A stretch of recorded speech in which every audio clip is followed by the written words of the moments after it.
Next आज हम पढ़ने वाले हैं दैट इज़ जेन ऑस्टन। तो जेन ऑस्टन जो है ये मतलब अपने टाइम पे बहुत फेमस तो नहीं थी, लेकिन लोग इसको जानते थे। इसका जो वर्क था वो लोग स्क्रिप्ट जो होते थे बस वही पढ़ा करते थे। लाइब्रेरीज में इसका वो होता था, राइटिंग्स इसकी पढ़ी होती थी, तो उधर से लोग जो थे इसको एंजॉय किया करते थे। एक तो उस टाइम पे इतना जो था वो, जिस तरह आजकल मतलब हर दूसरा बंदा जो है वो चैनल वगैरह बने हुए हैं या इस तरह से उनके अकाउंट्स वगैरह होते हैं व्हाट्सएप वगैरह पे, सॉरी यूट्यूब पे हैं। उस टाइम पे ज़ाहिर ऐसा तो नहीं होता था ना, पब्लिशिंग जो थी वो इतनी तेज़ थी, तो लोग जो थे फिर इस तरह से अक्सर उनको फेम आते आते टाइम लग जाता था। तो Jane Austen is one of them.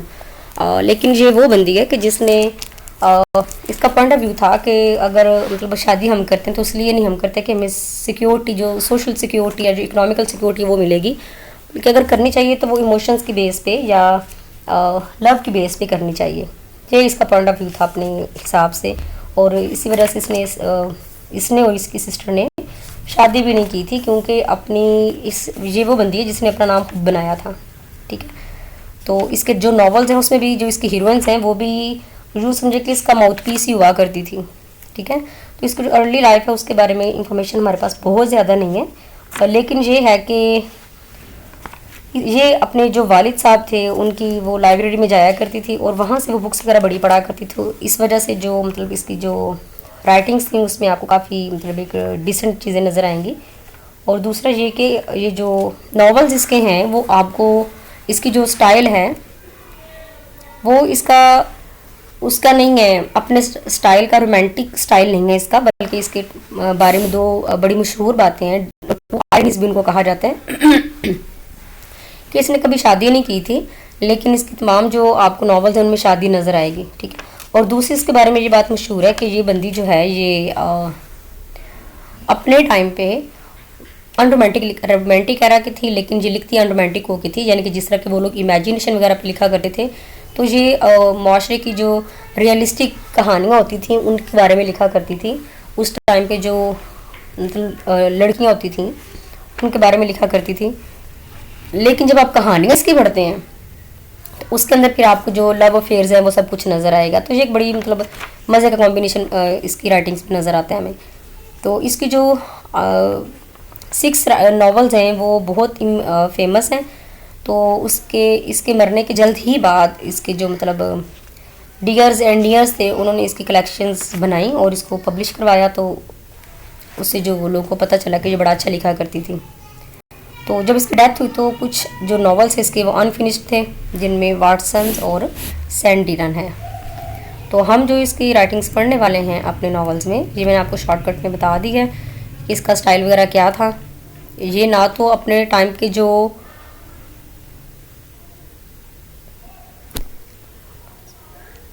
हाँ जी, अपने टाइम के ये लोग जो थे वो या तो गॉथिक लिख रहे थे या रोमांटिक लिख रहे थे, तो इसने उन दोनों की साइड नहीं ली थी, बल्कि ये कुछ लोग कहते हैं कि इसकी जो हीरोइन होती थी मतलब वो एलिमेंट गॉथिक के लेती थी, लेकिन जो उसकी सेटिंग होती थी वो करती थी न्यू क्लासिज्म वाली। ठीक है, तो इसका जो सबसे पहला नावल है सेंस एंड सेंसिबिलिटी, ये 1811 में पब्लिश हुआ था। तो इसमें काफ़ी सारी चेंजिंग्स भी इस बंदी ने की। 1795 में से ले कि 97 तक ये लिखती रही थी, और इसके 3 वॉल्यूम्स थे। चैप्टर्स इसके 50 थे, 50। सेंस जो है वो गुड जज, मतलब सेंस और सेंसिबिलिटी अगर आपको भूल जाता है कि हु इज़ और what is sensibility and what is sense, तो मतलब जैसे हम किसी को कहते हैं कि तुम्हें सेंस नहीं है, तुम्हें तो काम करने की सेंस ही नहीं है, यानी कि तुम्हें तमीज़ नहीं है, तुम्हें मैनर्स नहीं है। तो सेंस का मतलब होगा कि इंसान में जो मैनर्स वगैरह होते हैं ना वो, तो जो सेंसिबिलिटी है वो इमोशंस में जाएगा। ठीक है, तो जो हमारी हीरोइन है वो सेंस है और जो उसकी सिस्टर है वो सेंसिबिलिटी है। तो कैरेक्टर्स इसमें एलिनोर है, ये जो सेंसिबल को प्रेजेंट कर रही है, ये वो लड़की है, और मैरियन है जो कि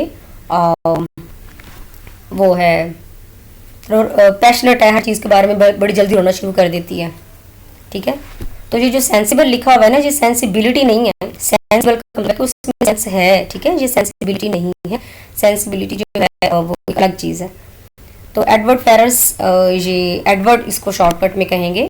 ये एलिनोर का जो लव इंटरेस्ट है, जो इसको धोखा दे के भाग जाता है। कर्नल ब्रैंडन है, ये वो लड़का, ये वो आदमी है, लड़का नहीं है, जिसके साथ जो मैरियन है, वो मैरियन में इंटरेस्टेड होता है और फिर यही इसको सपोर्ट भी करता है। जॉन विलबॉय है, हाँ जी, ये वो लड़का है जो कि मैरियन से शादी करना चाहता है, ठीक है। सॉरी, विल बॉय जो है ये मैरियन से शादी करना चाहता है, लेकिन इसको धोखा दे के चला जाता है। और एडवर्ड फेरस वो है जो कि इसमें इंटरेस्टेड है, इसकी भाभी का भाई होता है। मिसेस डैशवुड ये इनकी ज़ाहिर मदर है, और मार्गरेट डैशवुड जो है ये इनकी छोटी सिस्टर है, तीसरे नंबर वाली। 3 बहनें होती हैं ये। सर जॉन मिडल्टन है, ये वो बंदे हैं, ये वो इंसान है जो इनके फादर का फ्रेंड होता है, इनको सपोर्ट करता है जब भी इनका भाई इनको घर से निकाल देते हैं। मिसिस जेनिंग्स हैं, तो ये वो हैं जो कि सर जॉन की ये दोस्त हैं, और उनकी जो बहनें होती हैं उनकी जो रोमांटिक लाइफ चल रही होती है, यानी कि ज़ाहिर दोनों सिस्टर्स इन्वॉल्व होती हैं किसी ना किसी में, तो ये उनमें बड़ा इंटरेस्ट शो करवा रही होती है। लूसी ये वो लड़की होती है जिसके साथ एडवर्ड जो है वो शादी करना चाहता है, लेकिन ये एक लालची लड़की होती है, और ये फिर ये दोबारा फिर इसके पास वापस आ जाता है मैरियन के पास, ठीक है। सॉरी, एलिनोर के पास वापस आ जाते हैं। मुझे लगता है मैं नाम आगे पीछे कर रही हूँ। एलिनोर जो है ये सेंसिबल लड़की है, ये वो है जो कि अपने दिमाग से सोचती है, और मैरियन वो है जो कि अपने दिल से सोचती है। तो अगर मैं कहीं आगे पीछे कर दूँ तो आप काइंडली माइंड मत कीजिएगा, क्योंकि बोलते बोलते वो आगे पीछे हो जाती हैं चीज़ें, ठीक है। सेंस और सेंसिबल कौन है? तो सेंस और सेंसिबल में मैरियन जो है वो सेंसिबिलिटी है, तो यानी कि वो इमोशंस को प्रेजेंट कर रही है, ठीक है। इस स्लाइड को अच्छी तरह से देख लीजिएगा, नाम अच्छी तरह से याद कर लें। अब मुझे नहीं पता कि आप मैरियन को किस तरह से सेंसिबल के साथ रिलेट करके याद रख लेते हैं, ठीक है। तो इसको बस एक बार रटा लगा लीजिएगा, क्योंकि पेपर में जो कन्फ्यूजिंग क्वेश्चंस होते हैं, वो चैलेंजिंग क्वेश्चंस होते हैं, वो तो ज़रूर ही पूछे जाते हैं। ओके, नेक्स्ट हमारे पास इसकी शॉर्ट सी समरी आ जाएगी।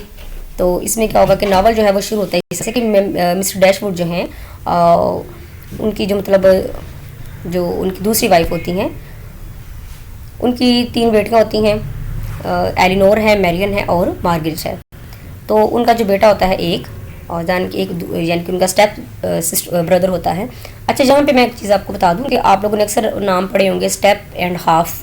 तो हाफ का मतलब होता है माँ का अलग अलग होना, ठीक है। तो स्टेप का मतलब होता है बाप अलग अलग होना। तो यहाँ पे जो इसकी स्टेप सिस्टर होती है, बाप एक होना, माँ अलग अलग होना, और हाफ का मतलब होता है माँ अलग अलग होना, बाप एक होना, ठीक है। तो यहाँ पे जो इनका भाई है वो इनका सगा भाई नहीं है, बल्कि इनका स्टेप ब्रदर है, और वो इनको यानी कि उस क्रिश्चियनिटी के हवाले से वो ही पूरी जायदाद का हकदार होगा। तो लिहाजा वो जब मरने से पहले वो अपने बेटे को कह के जाता है जॉन को कि बेटा अपनी बहनों का ध्यान रखना, लेकिन वो अपनी वाइफ जो फैन होती है उसके बाद में आके अपनी बहनों को वो बार बार कहती है कि इनको घर से निकालो, एटलीस्ट वो उनको निकाल ही देता है। तो उसको सबसे ज़्यादा चिढ़ तो ये होती है कि जो एलिनोर है वो उसके भाई एडवर्ड में इंटरेस्टेड होती है। वैसे भी ज़ाहिर है वो भाभी होती है, तो जैसा एक मतलब माहौल हर जगह चलता है। खैर, तो अब जो एलिनोर होती है ये थोड़ी चूँकि अक्लमंद होती है, तो ये फिर इनका जो अपने बाप का जो दोस्त होता है उसके घर रहने लग जाती हैं। वहीं पे उसी मतलब घर में रहते रहते वहाँ पे एक लड़का आता है, जॉन विलबॉय। ये क्या करता है कि ये इसको जो लड़की होती है मैरियन, इसमें इंटरेस्टेड हो जाता है, और ये जो है ज़ाहिर इनका अफेयर शुरू हो जाता है। लेकिन ये लड़का जो होता है दिल से अच्छा नहीं होता है, ये बस टाइम पास ही कर रहा होता है, यानी कि किलिंग द वेव्स। तो अब यहाँ पे शॉर्टकट में थोड़ा बताऊंगी आपको। तो यहाँ पे कर्नल ब्रैंडन जो है, इनको पता होता है कि ये जो लड़का है ये अच्छा नहीं है, और इसको समझाने की भी कोशिश करते हैं, लेकिन जो लड़की थी वो बात नहीं मानती है। तो उसके बाद फिर ऐसे टाइम चलता रहता है, और यहाँ पे इनका जो उसका एडवर्ड फेरर्स होता है वो भी आता है उससे मिलने के लिए, मैरियन से मिलने के लिए आता है, सॉरी एलिनोर से मिलने के लिए आता है। तो उसके साथ उसकी एक लव इंटरेस्ट होता है जो कि फैनी होती है, सॉरी फैनी नहीं होती, हाँ जी, उसका नाम क्या था लड़की का, लूसी होती है, ठीक है। तो वो जो लड़की होती है एलिनोर, वो इमोशन से काम नहीं लेती बल्कि वो दिमाग से काम लेती है। उसको पता होता है कि ये 2 नंबर लड़की है, तो ये ठीक है, इसने मुझे धोखा दिया तो अब इसको भी सज़ा मिलनी चाहिए। तो उन्होंने कंपैरिजन दिखाया है कि जो विल बॉय होता है वो उसको धोखा दे के चला जाता है मैरियन को, तो वो रोती रहती है, इंतज़ार करती रहती है कि वो आएगा और फिर हमारा दोबारा से जो वो मैं उससे शादी करूँगी ये सब कुछ। तो मैरियन होती है, सॉरी जो एलिनोर होती है, लेकिन वो खुद को कंपोज कर लेती है। तो इसी दौरान फिर जो होता है ब्रैंडन जो होते हैं ये ज़ाहिर आदमी है, इनको सपोर्ट करता है। फिर ऐसा ऐसा करते कराते जो मैरिगन होती है उसकी सेटिंग हो जाती है ब्रैंडन के साथ, क्योंकि ये दोनों बहनें एक पार्टी में जाती हैं और वहाँ जाके ये देखती हैं कि जो वो होता है विल बॉय होता है वो किसी और लड़की के साथ वहाँ पे मतलब अय्याशी कर रहा होता है। तो ये फिर जो होती है, फिर इसको पता चलता है कि वो जो ब्रैंडन साहब थे वो बिल्कुल ठीक कह रहे थे। तो मैरियन जो होती है वो फिर उनकी बातें सुनती है और फिर उनके साथ वो मोजिस हो जाती है। फिर ऐसे ही उसकी सेटिंग हो जाती है उसके साथ। तो फिर उसके बाद जो है एडवर्ड वो भी आता है कि वो लड़की तो बड़ी शरार चलाक थी, मुझे छोड़ के चली गई। तो ये जो लड़की होती है एलिनोर होती है, यानी कि असल मतलब मकसद बताने का उनका कंपैरिजन उन्होंने दिखाया दोनों बहनों का कि एक जो होती है वो रोती धोती नहीं है, वो कहती है ठीक है इसको अपना शौक पूरा कर लेने दो। लेकिन जो मैरियन होती है वो मतलब पागल हो रही होती है, रो रही होती है, कोई हाल नहीं होता उसका। तो जिन्होंने दिखाया। तो लेकिन जो एलिनोर होती है उसका तो जो लव इंटरेस्ट वापस आ जाता है, लेकिन जो मैरियन होती है उसको वो फिर फुली जो है इंटरेस्टेड हो जाती है ब्रैंडन साहब में, क्योंकि ये अमीर भी हैं और सेंसिबल भी हैं और इसको सपोर्ट भी कर रहे होते हैं, लिहाजा इसकी इनके साथ पेयर बन जाता है। फिर पंजाब के जो विल बॉय है वो भी वापस आता है और माफ़ी वगैरह मांगता है, लेकिन ज़ाहिर तो उसकी ब्रैंडन के साथ पेयर बन चुका है, फिर वो वापस चला जाता है। तो एक्चुअली वो माफ़ी मांगने ही आया था। तो ये उन्होंने दोनों का कंपैरिजन दिखाने की कोशिश की जेन ऑस्टन ने कि जो मजबूत लड़कियाँ होती हैं उनका रवैया ये होता है। मुझे तो वैसे इस नॉवल की यही समझ आई थी। थीम जो है इसमें लव एंड डिसीव है, यानी कि धोखा भी, जहाँ पे दोनों लड़कों ने धोखा दिया। सेंस विद सेंसिबिलिटी, कि जिन लोगों के पास दिल में भी दिमाग होता है और किसी के दिमाग में भी दिल होता है, तो वो दोनों चीज़ें कैसे फिर जो इंसान को परेशान भी करती हैं और वो उसको स्टेबल भी करती हैं। सोशल क्लास एंड स्टेटस, यानी कि जहाँ पे भी इसमें दिखाया गया है कि जिसके पास पैसा ज़्यादा है वो बंदा ज़्यादा स्टेबल है, जैसे उसका भाई था। फिर उसके बाद ब्रैंडन सर आते हैं, तो ये उसके बाद जो विल बॉय होता है वो भी पैसे के चक्रों में ही उस लड़की से अफेयर चला रहा था। तो इस वजह से जो है वो इसके साथ मैरियन के साथ धोखा भी कर रहा होता है। जेंडर रोल्स एंड एक्सपेक्टेशंस है इसमें कि औरतों का और मर्दों का जो सोसाइटी में क्या रोल था। तो मर्दों को हमेशा से डोमिनेट ही मतलब वहाँ पे समझा जा रहा था। मोरालिटी एंड एथिक्स है कि इंसान के जो एथिक्स हैं या जो उसकी हिलाकियात हैं वो किस तरह के होने चाहिए किसी भी कंडीशंस में, ठीक है। फ्रेंडशिप एंड सपोर्ट है जो कि हमें इस पर नज़र आएगी, ब्रैंडन में भी नज़र आएगी, और भी इनमें एक दो कैरेक्टर्स हैं माइनर कैरेक्टर्स जो कि को सपोर्ट करते नजर आएंगे। जो एलिनोर है वो भी अपनी बहन को काफ़ी ज़्यादा सपोर्ट करी, तो समझा रही होती है कि वो धोखेबाज था, लेकिन उसकी बात प्राइड एंड प्रेजुडाइस है, Prejudice by Jane Austen, written in 1813। तो सॉरी रिटर्न जो है इसका 1797 है। 1797 से 1812 के दरमियान जो पूरा टाइम जो लिखती रही इस नावल को, बार बार उसको यानी कि सेट करती रही, उसमें चेंजिंग करती रही। तो फिर कहीं जाके 1813 में इसको पब्लिश करवाया गया था। They were 3 volumes and they were 61 chapters in this novel. Darcy is pride and Elizabeth is prejudice. तो जितने ज़्यादा जिसके नॉवल्स हैं ना उसमें ये राइटर्स के जो कैरेक्टर्स होती हैं, जो उनकी कैरेक्टरिस्टिक्स होती हैं, जो फीचर्स होते हैं, उनके हिसाब से अपने नॉवल्स के नाम सेट करती है, और ये बड़ा मतलब एक मज़े का इसकी चीज़ है। तो एलिजाबेथ जो है ये इसके मुताबिक ये इसकी फेवरेट हीरोइन है, जिसका फेवरेट कैरेक्टर है जितने भी इसमें 7-8 नॉवल्स लिखे थे उन सब में से। तो मैंने कोशिश की है कि इनको उनकी फैमिलीज के हिसाब से सेट करूं ताकि इसमें आपको थोड़ी अंडरस्टैंडिंग जो थोड़ी जल्दी हो जाए।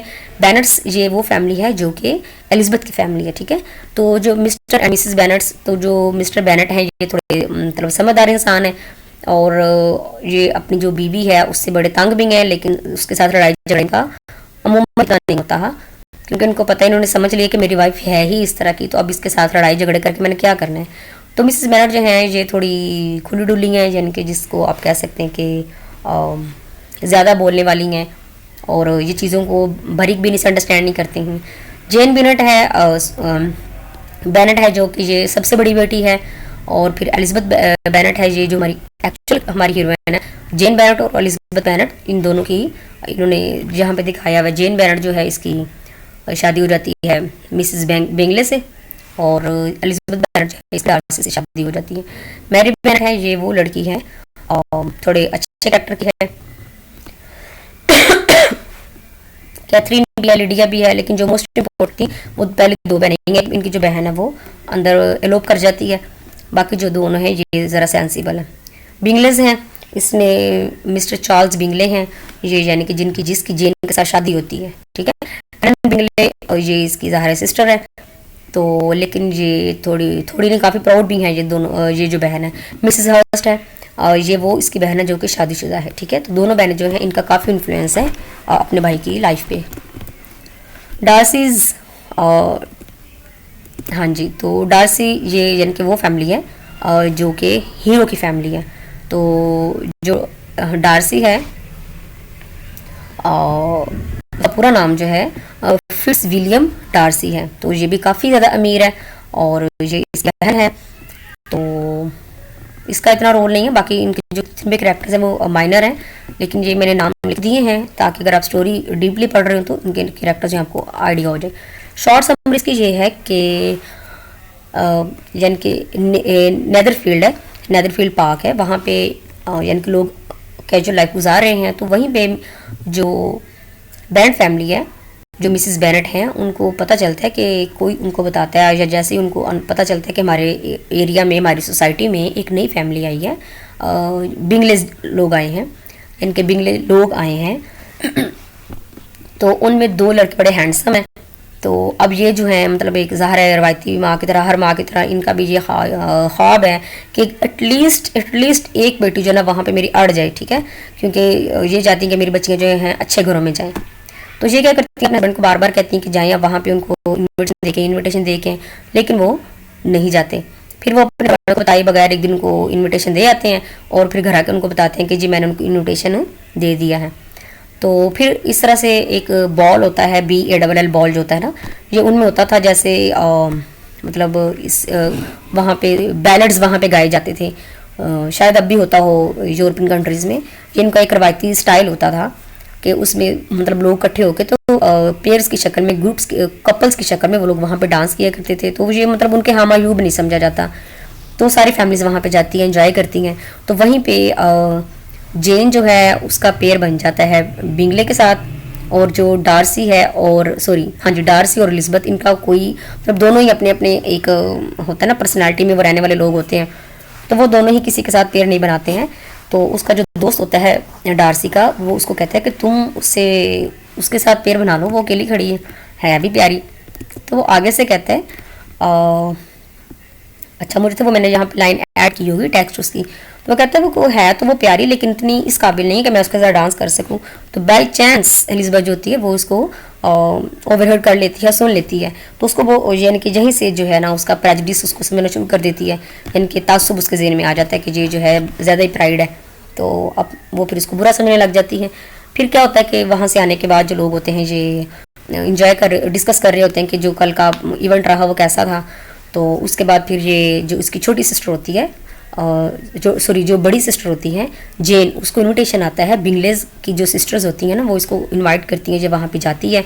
मौसम ख़राब होता है, वहाँ पे इसको रहना पड़ता है। फिर उसके पीछे पीछे एलिजाबेथ को भी जाना पड़ता है, और ये तकरीबन 2 मील का रास्ता होता है, 2 किलोमीटर शायद होते हैं। तो ये बेचारी पैदल जाती है, इसको कोई राइड भी नहीं मिलती है उस टाइम पर, जो भी था मतलब कैरिज वगैरह कुछ भी नहीं मिलता।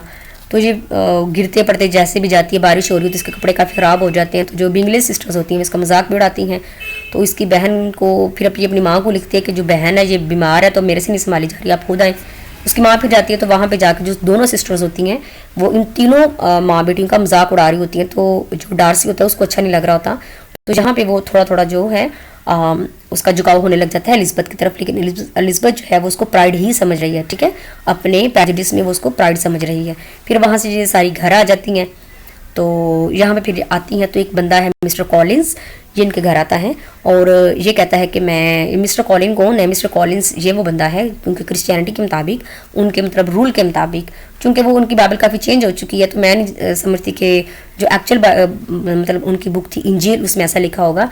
लेकिन उस टाइम के जो उनका रूल था उसके मुताबिक ये था कि अगर आपकी फैमिली में कोई मेल आयर नहीं है तो आपको जो जायदाद है वो जो मोस्ट आपका करीबी जो वारिस होगा मेल, उसको चली जाएगी। तो मिस्टर कॉलिन जो है ये मिस्टर बिंगले का सबसे करीबी जो है रिश्तेदार है मेल, तो सारी जायदाद जो इसको चली जाएगी। तो अब यहाँ पे आया है और आके कहता है कि मुझे किसी लड़की से शादी करनी है, मुझे जिनके पास मैं रह रहा हूँ जिस स्टेट पे, तो वो अम्मा जी ने मुझे हुक्म दिया है कि तुम किसी से शादी करके आओ, तो लिहाजा मैंने शादी करके ही जाना है।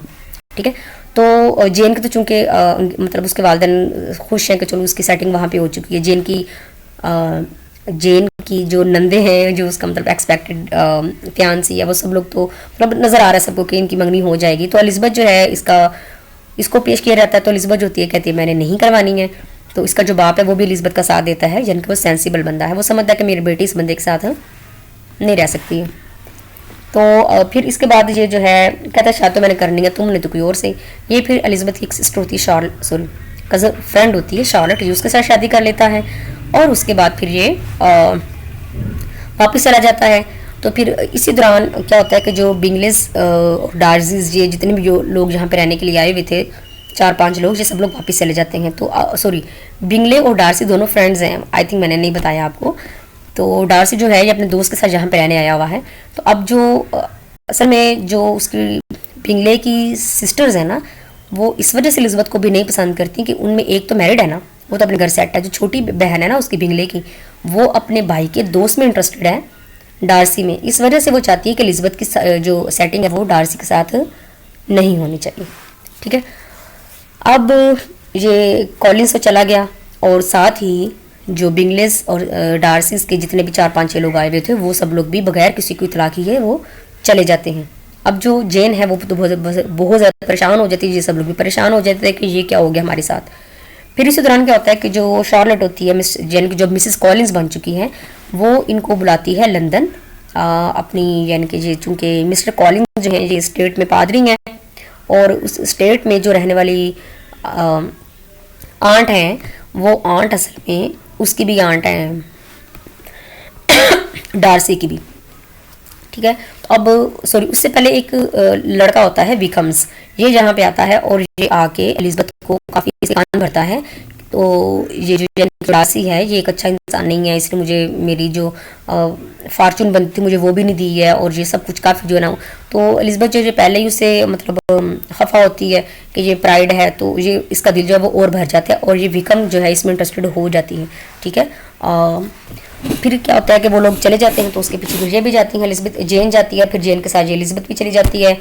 वहाँ पे इनके अंकल और आंट भी रहते थे एलिज़ाबेथ लोगों के, और साथ ही जो है वहाँ पे इनकी ज़ाहरा फ्रेंड भी थी। तो अब जब मिस्टर कॉलिन्स के यहाँ ये रह रही थी, शार्लेट अपने दोस्त के यहाँ ये रह रही थी एलिज़ाबेथ, तो वहीं पे जो वो आंटी थी ना मिस्टर कॉलिन्स जिनके यहाँ काम करता था, वो जो आंट थी वो डार्सी की भी आंट थी। ठीक है, तो वहाँ पे फिर इन दोनों की मुलाकात शुरू हो जाती है एलिज़ाबेथ की और इसकी डार्सी की। तो वहाँ पे ये फिर इसको बताने की कोशिश करता है कि मतलब I am pure in love you, ये सब कुछ, लेकिन उसकी बात नहीं सुनती है, और वो कहती है कि तुम्हारी वजह से ही जो जेन और बिंगले हैं ये अलग अलग हुए हैं। तो काफ़ी उनकी बहस भी होती है, तो तुम विकम को भी तुमने धोखा दिया जैसा कुछ। फिर वो उसको सारा कुछ बताता है कि मैंने विकम जो है उसको मैंने उसकी जितनी बनती थी फार्चून उससे भी ज़्यादा दी, और एटलीस्ट फिर उसने क्या किया कि मेरी बहन को भगाने की कोशिश की, उसको सेड्यूस करने की कोशिश की, तो इस वजह से फिर मैंने उसकी बात मानने से इनकार कर दिया। और जहाँ तक उसका ताल्लुक़ है जेन का और बिंगले का, तो उनका आपस में जोड़ नहीं था। तो यानी कि उसकी जो सिस्टर्स थी ज़ाहिर है वो आप लोगों का मजाक उड़ाती, हर टाइम आपको तंग करती रहती, तो मैंने इसलिए मुनासिब ये समझा कि बिंगले और जेन अलग अलग हो जाएं, ताकि वो बाद में आने वाली जो उनकी लाइफ है टेरिबल लाइफ वो ना हो सके। फिर यहाँ पे जो एलिज़ाबेथ है वो उसको सारी बात जब पता चलती है, तो फिर उसका दिल और नरम हो जाता है, यानी कि पहले वो मतलब अट्रैक्ट होना शुरू हो गई थी, लेकिन विकम की बातों की वजह से। फिर यहाँ फिर उनको पता चलता है कि जो विकम है ये फिर अपने घर वापस आती है और अपने बाप को बताती है। अब जो विकम जो था इसकी जो छोटी सिस्टर होती है उसको बरगला आ रहा होता है, तो ये अपने बाप को काफ़ी समझाती है कि बाजी ये विकम साहब जो हैं ये अच्छे नहीं है, लेकिन उसका बाप नहीं मानता उसकी बात। फिर हकार ये इसकी बहन को भगा के ले जाता है, लीडिया इसकी जो सिस्टर होती है। तो फिर चूँकि इसको भगा के ले गया था, तो अब ये ज़ाहिर काफ़ी एक परेशानी वाली बात थी। तो फिर क्या होता है उस टाइम पे जो डार्सी है ये आगे आता है और इसको विकम को ढूंढता है लंदन में जो लोग रह रहे होते हैं, यानी कि किसी होटल वगैरह में। तो ये उनको फिर वहाँ से ये कवर करता है, और उस टाइम पे ये रूल होता था कि जिसके साथ आप एलोप करते हैं उसी के साथ आपको शादी करनी पड़ती है। तो विक्रम कहता है मैं शादी कर लूँगा लेकिन मुझे पैसे चाहिए। तो ये जो होता है डार्सी, जिसने पैसे ना देने की कसम खाई होती है, फिर उसको पैसे देता है और लिडिया की उसके साथ शादी हो जाती है। फिर सारे जो मतलब फिर जो डार्सी होता है ये वापस आता है और मिस्टर बेनेट जो होते हैं उनसे एलिज़ाबेथ का हाथ मांगते हैं। लास्ट इसकी भी शादी हो जाती है जेन की, और भिंगड़े की भी ज़ाहिर है जब वो लंदन वगैरह में उनके चक्कर वगैरह लग रहे थे तो उस दौरान उनकी भी सेटिंग हो चुकी थी। लिहाजा जो 3 जोड़े बनते हैं इसमें, तो उन्होंने इसमें ये कंपैरिजन किया कि हर एक जो जोड़ा है, हर एक जो कपल है उसकी अपनी अपनी क्वालिटीज़ हैं, लेकिन जो सबसे बुरा रहा वो लिडिया का था।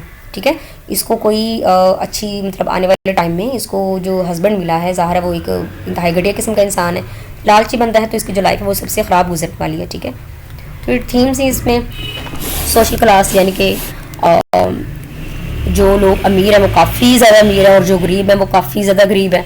तो इसमें सोशल क्लास का भी दिखाया हुआ है कि जो उसकी बिंगले की सिस्टर्स होती हैं और जो उसकी आंट होती है डार्सी की, वो इवन के उसको एलिज़ाबेथ को खुद कहती है कि तुमने उसके साथ डार्सी के साथ शादी नहीं करनी क्योंकि मेरी बेटी उसमें इंटरेस्टेड है।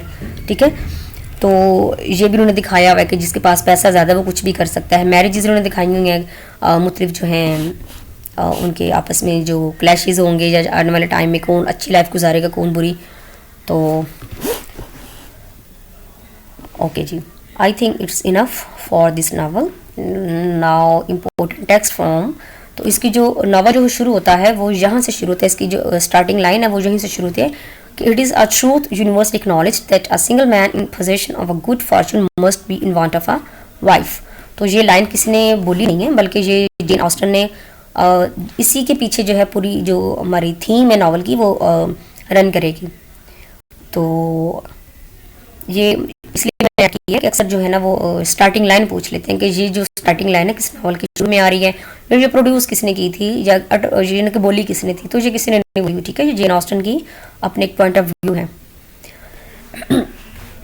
तो ये जो लाइन है ये बोलती है एलिज़ाबेथ बोलती है। ठीक है, और ये वाली जो लाइन है ये डार्सी बोलेगा एलिज़ाबेथ बेनेट को। ठीक है, जब वो उसको फर्स्ट टाइम प्रोड्यूस कर रहा होता है उसको बता रहा होता है कि मैं तुमसे really I am interested in you, तो ये वाली जो लाइन्स हैं वो ये प्रोड्यूस करता है। Next we have Mansfield Park by Jane Austen, written between 1812 to 1813 and published in 1813। तो सेटिंग जो है ये इसका मैंसफील्ड पार्क जो है ये इसकी सेटिंग जो है बेसिकली उसके नाम पे इसका ये नाम रखा गया है। ठीक है, तो चलते हैं।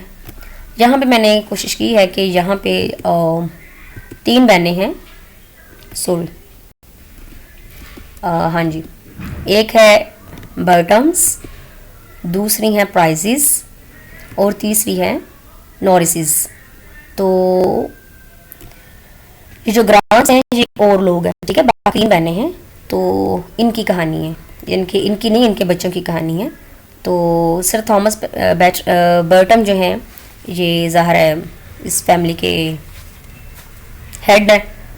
तो आई थिंक ये कहानी शुरू कर लेते हैं, जैसे जैसे कैरेक्टर्स आते जाएंगे वहीं पे आपको समझ आती जाएगी। ठीक है, तो प्राइस जो है ये भी फैमिली का इनका फैमिली नेम है।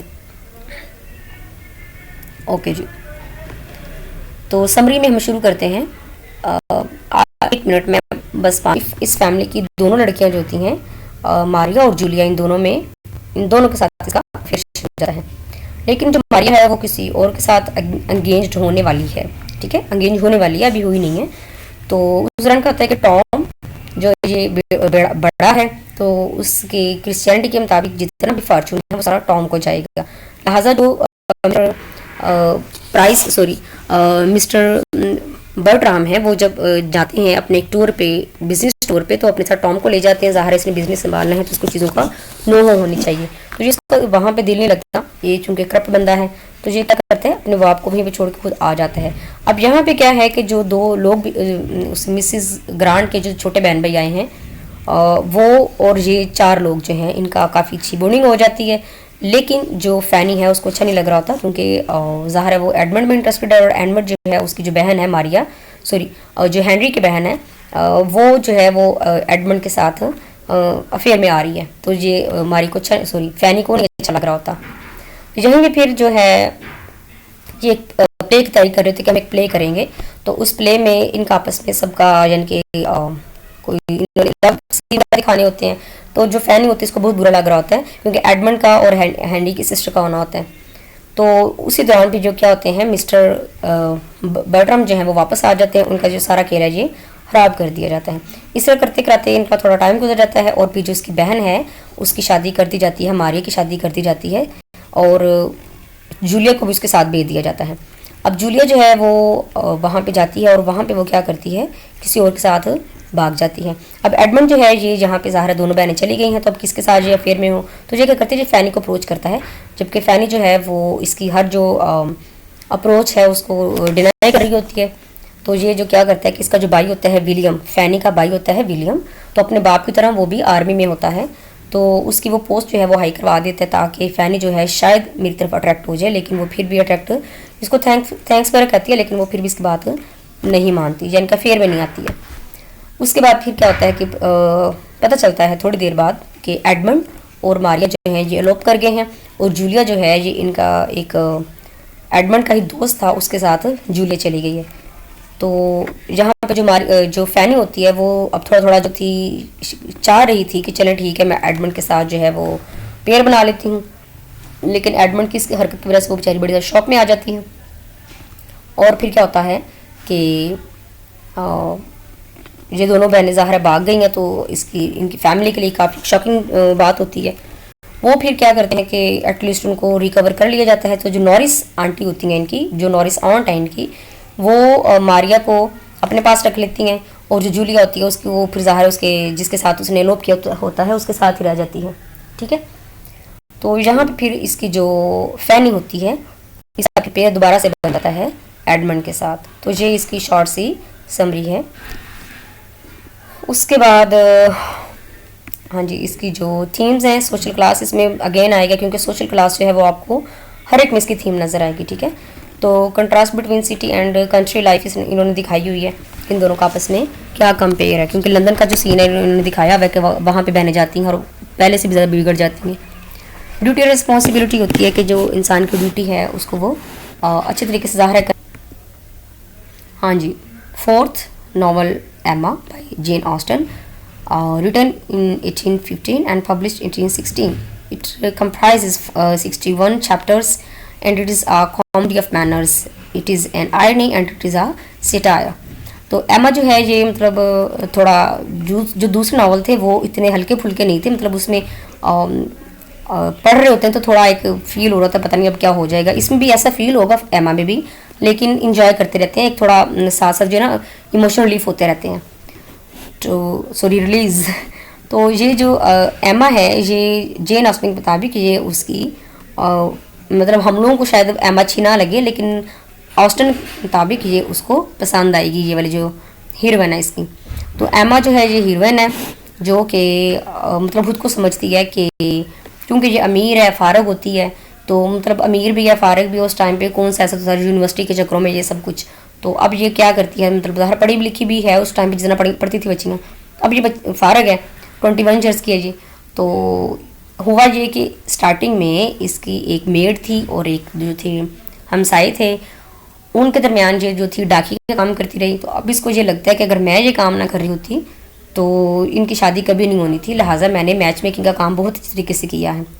इसका एक मतलब इनका एक दोस्त है मिस्टर नाइटली, तो ये जानता है कि ये जो है एमा मतलब ये इसकी खाम ख्याली है कि मैं मैच मेकर हूँ, हालांकि ऐसा कुछ भी नहीं है। हैरियट स्मिथ है ये वो लड़की है जो कि शादी करना चाहती है मिस्टर एल्टन से, सॉरी ये शादी करेगी आई थिंक उन बंदे का नाम यहाँ पे नहीं लिखा गया है। तो ये उनके साथ शादी करना चाहती है, एक और बंदा है, लेकिन ये अपनी दोस्त के एमा के कहने पे उसे शादी नहीं करती। फिर आखिरकार इसकी शादी उससे हो जाती है, यानी कि जितने भी प्लानिंग एमा ने की थी कि इसकी शादी उससे करवाऊंगी उससे करवाऊंगी, उनमें से एक भी कंप्लीट नहीं होती है। ठीक है, तो मिस बेट्स हैं ये वो बंदी हैं जो कि जिनकी काफ़ी बातें करती हैं इस नॉवल में। मिस्टर एल्टन है ये यहाँ पे विकार है, विकार जो होता है ये एक स्टेटस होता है, यानी कि एक जॉब होती है हाई क्वालिटी की, जो कि ये बंदा अपनी जॉब छोड़ देता है एमा के इन्हीं हरकतों की वजह से। फ्रैंक चर्चिल है ये एक लो कैरेक्टर का बंदा है जो कि हमें नजर आएगा। जेन फेयरफैक्स यानी कि ये उसी के साथ की है, दोनों एक जैसे ही हैं, तो इनका आपस में पेयर बन जाता है। मिस टेलर हैं ये वो बंदी है जिसने शादी करवाई थी, तो लिहाजा इसको ये लगता है कि मैंने बहुत अच्छा काम किया। ठीक है,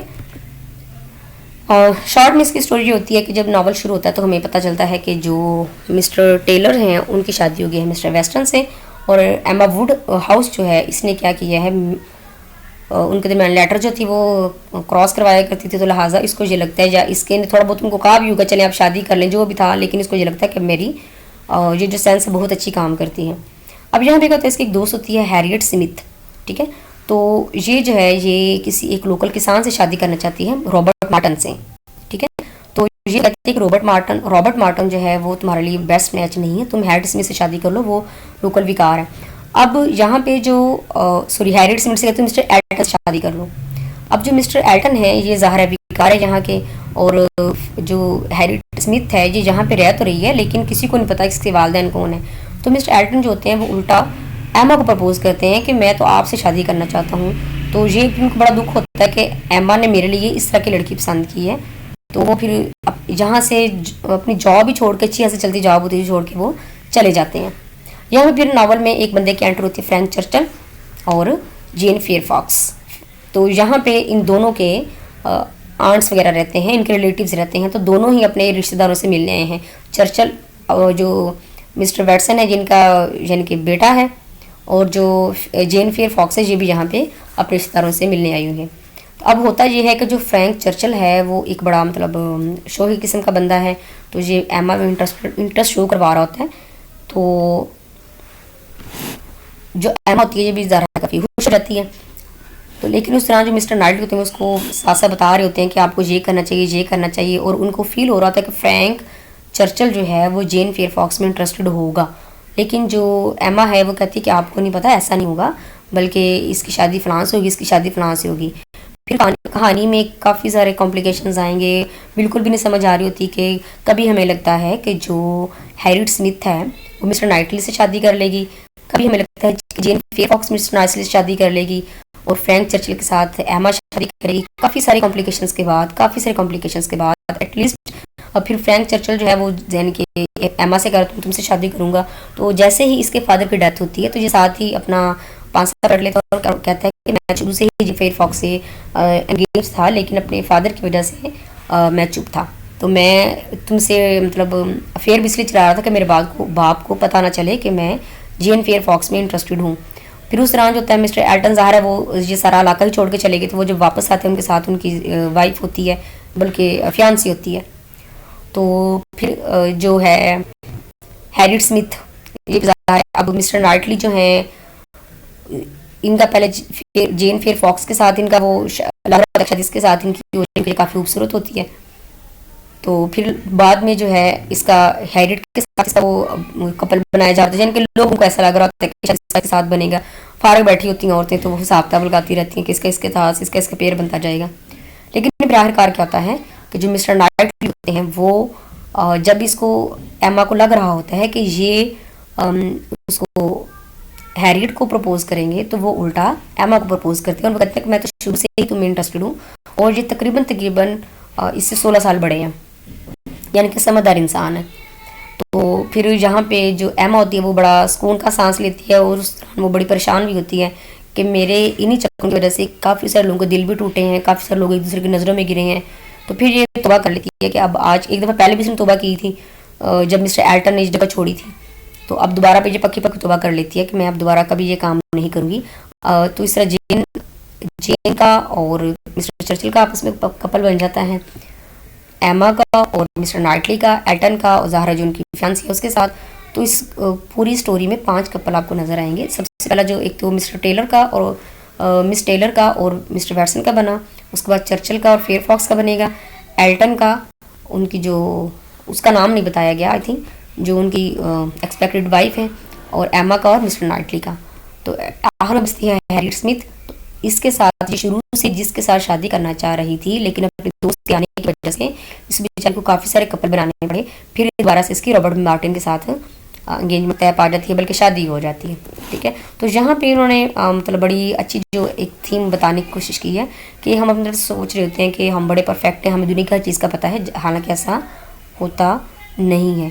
और जो मैच मेकिंग है ये उसमें समझ रही थी कि मैं बड़ी परफेक्ट हूँ, लेकिन उसके साथ भी नहीं होता। तो इसको जो एमा होती है, इसको लग रहा था कि मुझे पूरी दुनिया का पता है, हालांकि इसको अपने बारे में नहीं पता कि मैं क्या हूँ और मुझे क्या चाहिए। ठीक है, तो ये एक बड़ा अच्छा सिटायर किया उन्होंने।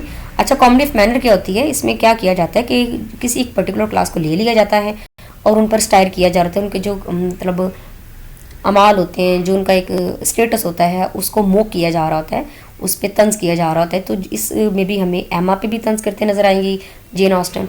और उसके अलावा जो है आपको मतलब जितने भी लोग थे वो किसी न सिवाय उसको छोड़ के जो है मिस्टर नाइटली और हैरिट स्मिथ को छोड़ के बाकी सारे जो करेक्टर हैं वो आपको इस तरह के हरकतें करते नजर आएंगे। तो जिनके कॉमेडी ऑफ मैनर वाली, जिनके स्टाइल वाली, जिसको क्रिटिसाइज किया जा सकता हो। ठीक है, तो अपनी जो मिस्टेक्स हैं उनसे ये सीख जाती है, अपनी रिस्पॉन्सिबिलिटीज़। ठीक है, तो नेक्स्ट जो इसमें 5 कपल बनते हैं वो मैंने लिख दिए हैं, देख लीजिएगा।